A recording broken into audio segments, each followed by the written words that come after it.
मैं प्रदीप कुमार आप सभी का hashtag Pradeep maths India YouTube channel पर स्वागत करता हूं। देखो, आज की क्लास के अंदर है ना हम क्वेश्चन नंबर 2 करेंगे। एनसीईआरटी क्लास 10 एक्सरसाइज 1.1 का क्वेश्चन नंबर 2। देखो, सबसे पहले स्टेटमेंट को समझते हैं अच्छे से। शो दैट का मतलब होता है दिखाइए। एनी पॉजिटिव मतलब कोई भी पॉजिटिव ओड इंटीजर, यानी कि सबसे पहले बात आई हुई पॉजिटिव ओड इंटीजर की। कोई भी पॉजिटिव ओड इंटीजर है ना, इज ऑफ मतलब है, ऑफ फॉर्म मतलब इस फॉर्म का भी 6 क्यूब प्लस 1 और 6 क्यूब प्लस 3 और 6 cube plus 5 where q is some integer. जहां पर ये क्यू दे रखा है ना, क्यू क्या है, इंटीजर है। अब देखो इसमें इंटीजर देखते हैं। सबसे पहले इंटीजर होता क्या है। इंटीजर का मतलब होता है, भी देखो इंटीजर ये होते हैं। देखो आपने नंबर लाइन पढ़ रखी है, तो यहाँ पर देखो 0 आता है, ये 1 आता है, ये 2 आता है, एंड सो ऑन ऐसे चलता जाता है। और इस साइड में देखो ये प्लस इनफाइट से लेकर और माइनस इनफाइट तक होता है। ठीक है, तो ये होते हैं इंटीजर। इंटीजर का मतलब होता है देखो कंप्लीट नंबर, जैसे 1 हो गया, 2 हो गया, 3 हो गया, 4 हो गया, 5 हो गया। ठीक है, जैसे हमारे पास 2.5 आ जाए तो हम उसको इंटीजर नहीं लेंगे। ठीक है, ये मैंने आपको समझाया था। देखो जो मैंने ये 0 लिखी है, ये 0 लिखी है, तो इस साइड में क्या होगा, -1, उसके बाद क्या आएगा -2। ठीक है, इस तरह से है। लेकिन ना आपको ये पता चल गया कि भाई ये वाली जो चीज है ना, ये तो होती है नेगेटिव इंटीजर, और जो ये वाले होते हैं ना इस साइड वाले, ये होते हैं पॉजिटिव इंटीजर। ठीक है, और अगर हम इनको मिला दे, इसको नेचुरल नंबर भी बोलते हैं हम। पॉजिटिव ओड इंटीजर को नेचुरल नंबर भी बोलते हैं। ठीक है, तो अब हमें ना इनके ऊपर प्रक्रिया करनी है। तो देखो प्रक्रिया क्या करेंगे हम, show that any positive odd integer. तो पॉजिटिव ओड इंटीजर का मतलब देखो सबसे पहले हमें पॉजिटिव इंटीजर तो मिल गए। अब पॉजिटिव इंटीजर में से भी हमें ना ओड इंटीजर छांटनी है। ओड इंटीजर का मतलब क्या होगा हमारे पास, यानी कि ओड नंबर कौन से होते हैं, जो 2 से डिवाइड नहीं होते, यानी कि 2 से डिवाइड नहीं होते, तो हम उनको क्या लिख सकते हैं, देखो 1 3 5 7 एंड सो ऑन।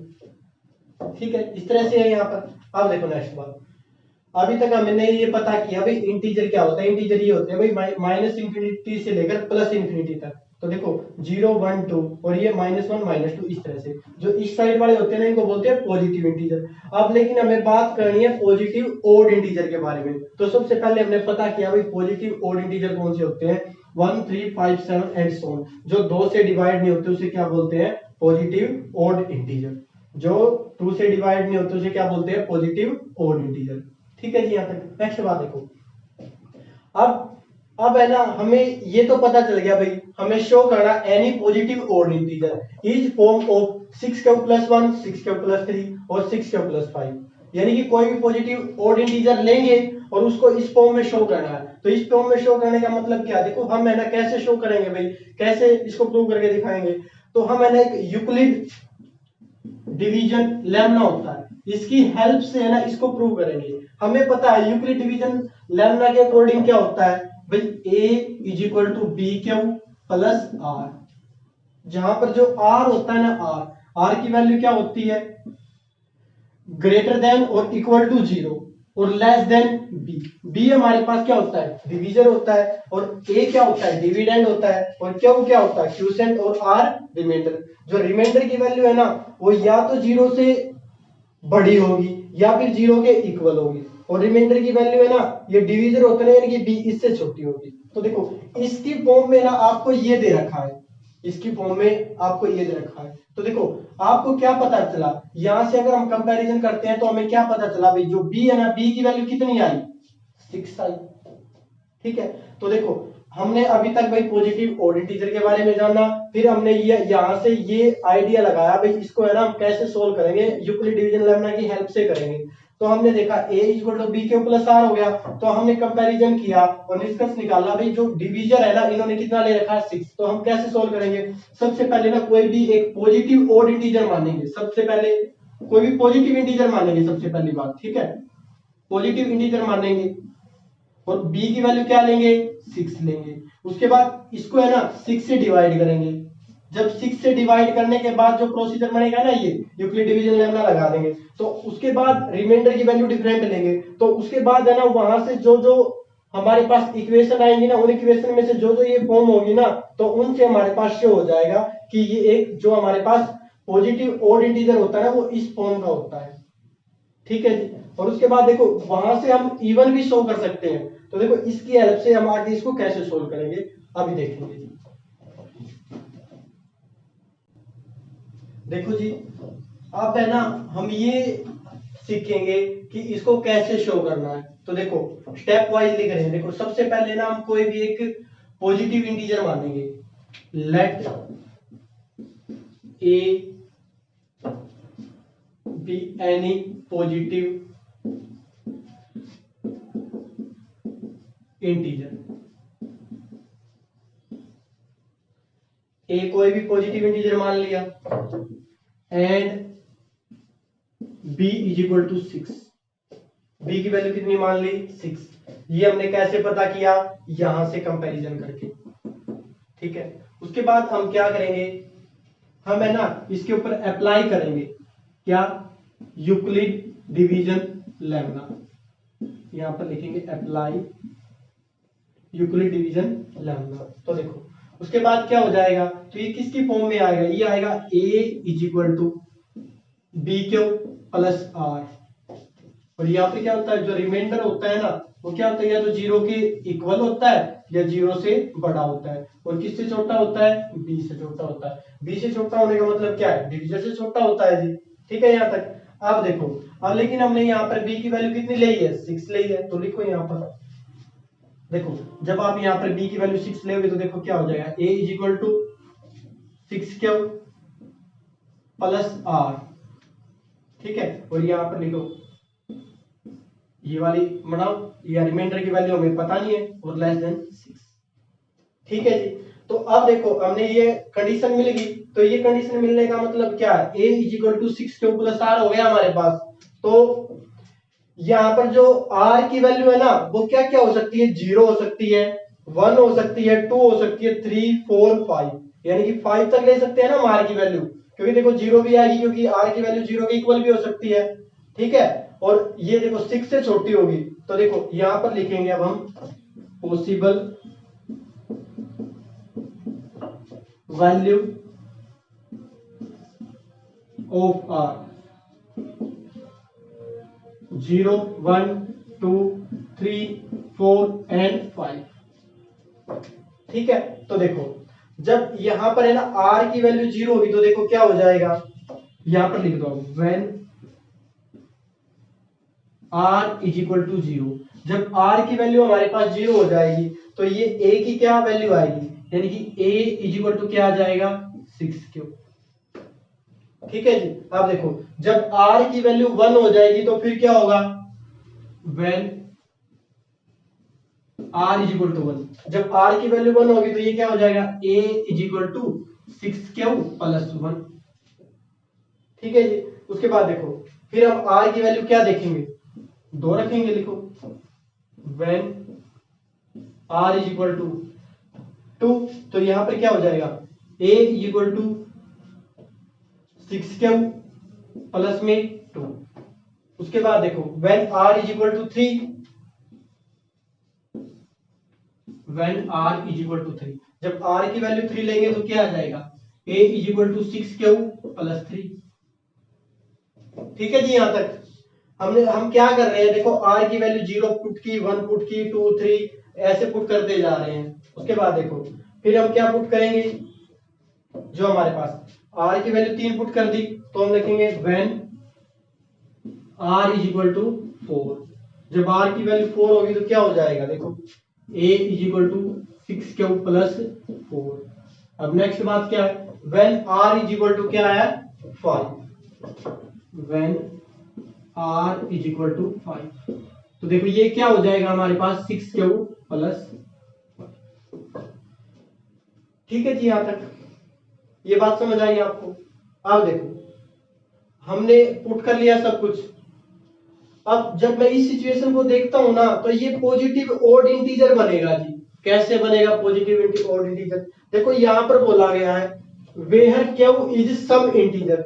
क्यू है ना वो यहाँ पर क्या है, इंटीजर है। देखो मान लो आप क्यू की वैल्यू है ना 1 रखते हो, यहाँ पर क्यू की वैल्यू क्या रखते हो 1, तो 6 बन जा 6। तो इसका मतलब 6 है ना वो क्या होता है, इवन इंटीजर होता है या ओड, तो ये होता है हमारे पास इवन इंटीजर। तो इसका मतलब ये वाली वैल्यू नहीं लेंगे हम। अब देखो जब r की वैल्यू 1 ले लेंगे तो 6 क्यू प्लस 1, अगर मान लो आप r की वैल्यू क्यू की वैल्यू 1 लेते हो अपनी तरफ से पुट करके देखो तो 6 एकम 6 और 1 7, जो 7 आया ना वो हमारे पास ओड इंटीजर होता है ना। हाँ तो 7 हमारे पास ओड इंटीजर होता है, तो इसका मतलब ये वाली वैल्यू हमें लेनी पड़ेगी। और देखो यही वैल्यू हमने प्रूव करनी है। तो अब देखो जब r की वैल्यू 2 ले रहे हैं हम तो ये इक्वेशन बनी हमारे पास, ये इक्वेशन बनी। अब देखो क्यू की वैल्यू अपने पास से ले लो, क्योंकि यहाँ पर क्या रखा भाई, क्यू इज सम इंटीजर। तो क्यू सम इंटीजर है तो देखो आपने ले लिया क्यू की वैल्यू ले ली अपनी तरफ से 1 ले ली। तो देखो 6 एकम 6 और 2 8, तो ये जो 8 आया है 8 क्या होता है, ओड इंटीजर होता है या इवन, वो होता है जी 8, यानी कि 8 होता है हमारे पास इवन इंटीजर। तो इसका मतलब इसका भी यूज नहीं होगा हमारे पास, ठीक है, इसका भी यूज नहीं होगा। तो हम आगे चलते हैं। तो देखो जब 3 लेंगे हम यहाँ पर तो ये बन जाएगी फॉर्मेशन। हम अपनी तरफ से क्यू की वैल्यू क्या ले लेते हैं 1 ले लेते हैं, तो 6 एकम 6 और 3 9, यानी कि 9 आ गया। 9 आने का मतलब क्या होगा हमारे पास, अगर 9 आ गया तो देखो ये ओड इंटीजर होगा या इवन होगा, तो ये हमारे पास क्या हो जाएगा ओड इंटीजर। तो इसको इसका मतलब इसको भी लेंगे। अब देखो जब r की वैल्यू 4 रखेंगे तो 6 कम 6 क्यों की वैल्यू 1 रखो, 6 कम 6 और 4 10, 10 भी हमारे पास क्या आया, 10 जो हमारे पास आया है वो है इवन इंटीजर, लेकिन हमेशा ये क्या है ओड इंटीजर। तो इसका मतलब इसको भी नहीं लेंगे। फिर यहाँ पर देखो क्यों की वैल्यू 1 रखो, 6 कम 6 और 5 कितने हो गए 11, तो इसका मतलब 11 ये भी हमारे पास क्या हो गया ओड इंटीजर, ठीक है। तो अब देखो इसको मान लेते हैं हम नंबर 1, ठीक है, इसको मान लेते हैं नंबर 2 और इसको मान लेते हैं नंबर 3, ठीक है जी। देखो अभी तक हमने क्या किया, अभी तक है ना हमने सबसे पहले क्या किया, जो हमारे पास a है ना, a कोई भी एनी पॉजिटिव इंटीजर मान लिया, let a be any positive integer and b is equal to 6, b की वैल्यू 6 मानी।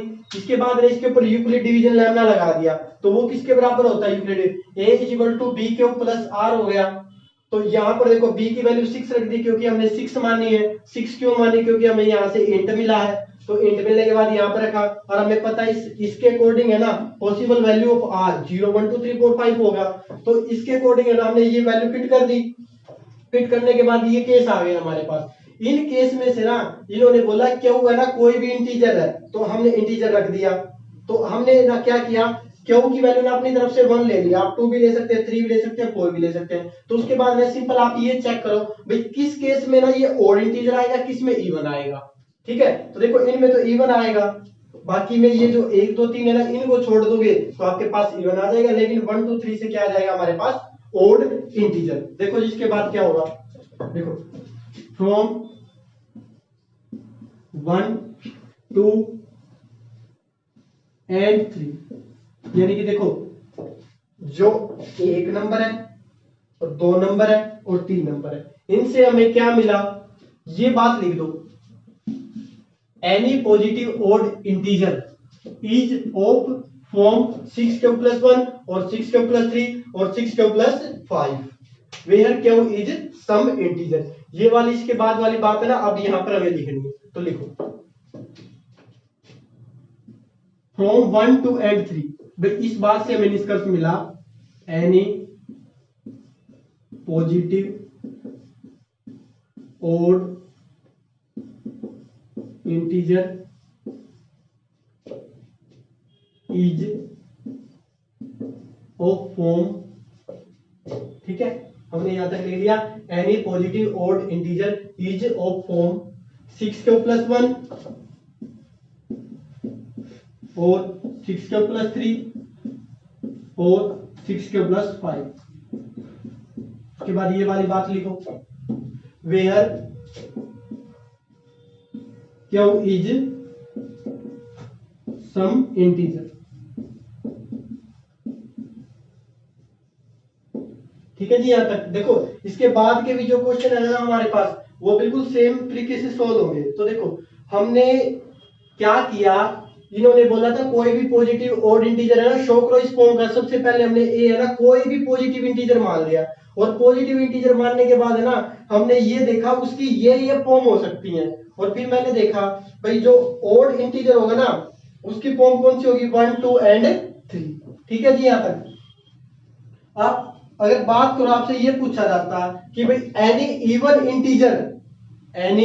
इंटीजर भाई कोई भी इवन इंटीजर पूछे और बोले कि भाई 6 उसके बाद 6 प्लस 2 और 6 प्लस 4 की फॉर्म में शो करो, तो आप सेम प्रोसीजर करते, और उसके बाद है ना जैसे आपने 1 2 एंड 3 मानना है ना, इसकी जगह ना हम इनको मान लेते 1 2 एंड 3, और फिर ये बात लिख के हम ये बोल देते कि भाई ये इवन इंटीजर है भाई इस फॉर्म के, तो ये यहां से सिद्ध हो गया। तो यहां से हमें ना हमने सिर्फ उस चीज पे फोकस किया जो हमने प्रूव करना था, जो हमने शो करना था। तो इस तरह से हम इस क्वेश्चन को करेंगे।